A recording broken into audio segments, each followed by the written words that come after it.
अस्सलाम वालेकुम nine class, क्या हाल चाल है बच्चों आप लोग के। उम्मीद है बेटा आप सब खैर खैरियत से होंगे और आपके रमज़ान के रोज़े बहुत अच्छे जा रहे होंगे। आप लोगों के लिए ऑनलाइन क्लासेस जो स्टार्ट की थी बेटा, उसमें आज हम बायोलॉजी पढ़ेंगे और जो लेक्चर हमारा है लेक्चर नंबर 35 और चैप्टर नंबर 5 ही हम आगे लेके चलेंगे। हमारा एंड होने वाला है तकरीबन चैप्टर नंबर 5, लास्ट टॉपिक इसके बाद एक रह जाएगा। तो आज हम जो पढ़ेंगे 5.3.2 सिग्निफिकेंस ऑफ मियोसिस को स्टडी करेंगे। ओपन योर बुक्स, ओपन कर लें बेटा जल्दी से, शाबाश। उम्मीद है बेटा आपने बुक्स निकाल ली होंगी। देखिए स्टार्ट करते हैं। The significance of meiosis for the production, reproduction and inheritance were described in 1890 by German biologist August Weismann. हमारे पास साइंटिस्ट था ऑगस्ट वाइजमैन, उसने जो है 1890 में मियोसिस की सिग्निफिकेंस, इसकी इंपॉर्टेंस के बारे में बताया था कि मियोसिस जो है वो रिप्रोडक्शन में और इनहेरिटेंस में कितनी इम्पोर्टेंट है। He pointed out that meiosis was necessary not only to maintain the number of chromosomes in the next generation but also to produce variation in next generation। कहता है कि जो मियोसिस है उसका जो दो काम है। पहला काम उसका है कि क्रोमोसोम्स के नंबर को मेंटेन करती है नेक्स्ट जनरेशन और प्रीवियस जनरेशन के अंदर, और दूसरा ये क्या करती है कि जो नेक्स्ट जनरेशन है उसमें वेरिएशन लेकर आती है ताकि पहली जनरेशन दूसरी जनरेशन से बिल्कुल मुख्तलिफ नज़र आए। तो किस तरह से ये होता है, क्या मतलब है इसका बेटा कि मेंटेन करती है पहली जनरेशन दूसरी जनरेशन के अंदर क्रोमोसोम्स को। आप लोग के जहन में ये आ रहा होगा यार माइटोसिस में भी तो नंबर ऑफ क्रोमोसोम सेम रहते हैं, तो मियोसिस ही क्यों हो रही है ये। तो इसका आंसर अभी आपको मिल जाता है। तो अगर आप लोगों को याद हो तो हम लोगों ने एक बात की थी कि जो मियोसिस है वो जर्म लाइन सेल्स में होती है। ठीक है, तो उस सिलसिले हम स्टार्ट करते हैं। Maintenance of chromosome number in next generation. Meiosis essential for sexual reproduction, कहता है सेक्सुअल रिप्रोडक्शन के लिए मियोसिस एसेंशियल है, ज़रूरी है। सेक्सुअल रिप्रोडक्शन ऐसी रिप्रोडक्शन जिसमें स्पर्म सेल्स और एग सेल्स जो है वो इन्वॉल्व होते हैं, वो मिलते हैं तो हमारे पास जाइगोट बनता है और रिप्रोडक्शन होती है, उसको हम सेक्सुअल रिप्रोडक्शन कहते हैं। In humans diploid gamete mother cells और germ line cells undergo meiosis to produce haploid gametes. Male and female gametes unite to form diploid zygote which undergoes repeated mitosis and develop into a new diploid human। देखें वो क्या कर रहा है, कहता है कि ह्यूमन का जो मेल और फीमेल है उसके अंदर जो जर्म लाइन सेल्स होते हैं उनमें होती है मियोसिस और फिर एग सेल्स और स्पर्म सेल्स प्रोड्यूस होते हैं जो कि क्या होते हैं हैप्लॉयड। नंबर ऑफ क्रोमोसोम्स क्या होता है, हाफ। अब एग सेल और स्पर्म सेल्स आपस में एक दूसरे से मिलते हैं, एक नया सेल बनता है जिसको हम कहते हैं जाइगोट, और हाफ क्रोमोसोम मिलकर डबल हो गए, 46 हो गए, तो जाइगोट क्या होता है, डिप्लॉयड होता है। अब फिर जाइगोट में क्या होती है, माइटोसिस, और जाइगोट में माइटोसिस होती है और फिर हमारे पास एक नया जो है वो ऑर्गेनिज्म यानी जो ह्यूमन बीइंग बनता है वो क्या होता है, हमारे पास डिप्लॉयड होता है। ठीक है, तो अब याद रखना है ये आप लोगों ने, अगर हमारे पास मियोसिस ना होती है एग सेल और स्पर्म सेल्स में और उनमें 46 क्रोमोसोम होते तो नेक्स्ट जो जाइगोट बनता उसमें तो डबल हो जाते, 46 और 46 डबल।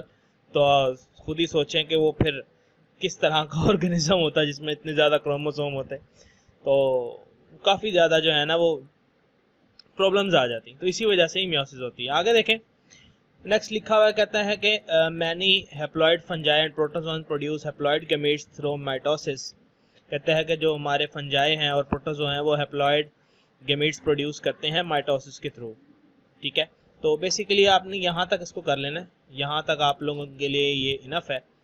ठीक है, लेकिन हम आगे इसको स्टडी कर लेते हैं। देखें प्लांट्स के बारे में बताया गया था, plant life cycle shows alternation of generation.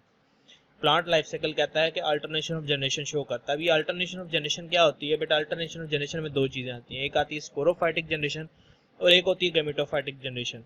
Sporophytic generation change होती है गैमेटोफाइटिक जनरेशन और गैमेटोफाइटिक जनरेशन वापस चेंज होती है स्पोरोफाइटिक जनरेशन में, तो उसको हम अल्टरनेशन ऑफ जनरेशन कहते हैं। तो उसको स्टडी करने कहते हैं the cells of diploid sporophyte generation undergo meiosis and produce haploid spores. कहता है स्पोरोफाइटिक जनरेशन डिप्लॉयड होती है, उसमें होती है मियोसिस और स्पोर्स प्रोड्यूस होते हैं हैप्लॉयड, और उन स्पोर्स से फिर क्या होता है, हैप्लॉयड गैमेटोफाइट जनरेशन प्रोड्यूस होती है। अब जिन गैमेटोफाइट जनरेशन क्या है, हैप्लॉयड है, फिर गैमेटोफाइट से क्या प्रोड्यूस होंगे, gametophyte generation haploid gametes through mitosis. Gametophyte haploid थी तो वो क्या करती है, हैप्लॉयड गैमीट प्रोड्यूस करती है, वो गैमीट्स में होती है माइटोसिस, वो मिलते हैं, जाइगोट बनता है और हमारा स्पोरोफाइट बनती है। तो इसी तरह से देखें the gametes combine to produce diploid zygote and zygote undergo repeated mitosis to become diploid. ठीक है, तो इस तरह से स्पोरोफाइट से बन गया गैमेटोफाइट, गैमेटोफाइट से बन गया स्पोरोफाइट। तो this is called alternation of generation. तो ये शॉर्ट क्वेश्चन आ सकता है बेटा। देखिए नेक्स्ट चले तो हमारे पास लिखा है production of variations in next generation. अब ये वेरिएशंस कैसे प्रोड्यूस होती हैं, ये आपके पास शॉर्ट क्वेश्चन आ सकता है कि how variation of generation take place in living organisms in humans, how meiosis helps in genetic variation. तो स्टार्ट करते हैं। Chromosome pair of each parent undergo crossing over during meiosis, so daughter cells gametes have genetic variation. When gametes fuse to form zygote, its genetic makeup is different from both parents. Thus, meiosis allows the species to bring variations of the next generations. Beneficial variations help organisms to adapt the changes in the environment. देखिए कहते हैं chromosome में जब crossing over होती थी, हमने last time पढ़ा था जब हमने कहा था क्रॉसिंग ओवर हो रही थी, तो उसमें क्या था कि क्रोमोसोम्स के हिस्से जो थे पार्ट्स एक दूसरे से एक्सचेंज आउट हो रहे थे। इसकी वजह से क्या आ रहा था, जनरेशन प्रोड्यूस होती है, वेरिएशन प्रोड्यूस होती है, जनरेशन में तब्दीली आती है। जो तब्दीली आती है वो बहुत ही ज़्यादा पॉजिटिव होती है। क्यों पॉजिटिव होते हैं? क्योंकि वो जो ऑर्गेनिज्म है वो अपने पेरेंट्स से मिलता जुलता तो है लेकिन एग्जैक्ट उनकी कॉपी नहीं होता। और जो चीज़ें अच्छी होती हैं, जो वेरिएशन अच्छी होती हैं, फॉर एग्जाम्पल हमारे पास कोई वेरिएशन है कि जैसे मौसम चेंज होता है, मौसम चेंज होता जा रहा है, गर्मी ज़्यादा आती जा रही है, तो पुराने जो लिविंग ऑर्गेनिज्म थे उनको गर्मी में रहने की आदत नहीं थी, लेकिन अब वो वेरिएशन की वजह से जो है वो ऐसी जीन आगे प्रोड्यूस होती जाती है ऑर्गेनिज्म में और उनको ज़्यादा से ज़्यादा टेम्परेचर बेयर करने की, बर्दाश्त करने की कुव्वत उसमें आती जाती है। तो इस तरह के जो मुख्तलिफ वेरिएशंस होती हैं वो जनरेशन्स के अंदर कंटिन्यू रहती हैं। जो वेरिएशन जो अच्छी नहीं होती वो क्या होती हैं, डिसकंटिन्यू हो जाती हैं। ठीक है, ये फिर आगे जाके मजीद बहस है, नेक्स्ट बड़ी क्लासेस में फिर आप डिस्कस करेंगे कि वेरिएशन की टाइप्स वगैरह क्या होती हैं। आगे चलें, एरर्स में ये शॉर्ट क्वेश्चन है, कहता है during anaphase 1 chromosome separate and go to opposite poles while during anaphase 2 sister chromosome separate is called distinction. कहता है कि जो हमारे पास मियोसिस है, मियोसिस के अंदर क्या होता है कि जो क्रोमोसोम्स हैं वो एक दूसरे से सेपरेट आउट होते हैं, तो सेपरेशन ऑफ क्रोमोसोम हम उसको क्या कह रहे होते हैं, डिस्टिंक्शन कहते हैं। ठीक है, तो ये आपके पास शॉर्ट क्वेश्चन डिस्टिंक्शन। डिस्टिंक्शन होनी चाहिए, होगी तो क्रॉसिंग ओवर होगी, हमारे क्रोमोसोम्स हाफ होंगे। लेकिन अब क्या होता है, सम टाइम डिस्टिंक्शन नहीं हो पाती, उसको हम फिर क्या कहते हैं, नॉन डिस्टिंक्शन कहते हैं। Some time separation is not normal, it is called non distinction. This result in the production of gametes which have either more or less that number of chromosomes. Such abnormal gametes fuse with normal gametes and result abnormal chromosome number in generation. For example, 47 or 45 chromosome in humans. कहता है इसकी वजह से क्या होता है, number of chromosome जो हमारा जाइगोट होगा उसमें कम या ज़्यादा हो जाएंगे। क्यों ज़्यादा हो जाएंगे, कहते हैं जो गमीट बना है जिसमें नंबर ऑफ क्रोमोसोम कम है, फॉर एग्जाम्पल 23 की जगह 22 हो गए या फिर 23 की जगह 24 हो गए, तो वो जब नॉर्मल गमीट से मिलेगा तो नंबर ऑफ क्रोमोसोम 45 या 47 हो जाएंगे।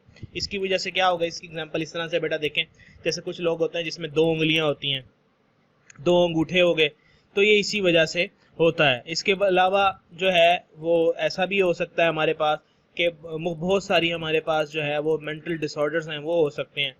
ठीक है, तो ये हमारा टॉपिक था, ये भी बेटा लॉन्ग क्वेश्चन में आ सकता है। नेक्स्ट टॉपिक इंशाल्लाह हम कल डिस्कस करेंगे, साथ ही एक्सरसाइज को भी डिस्कस करेंगे, वो होगा difference between meiosis and mitosis, और ये भी लॉन्ग क्वेश्चन में आ सकता है। और ये हमारा लेक्चर नंबर इंशाल्लाह 36 होगा जिसमें हम डिफरेंस डिस्कस करेंगे।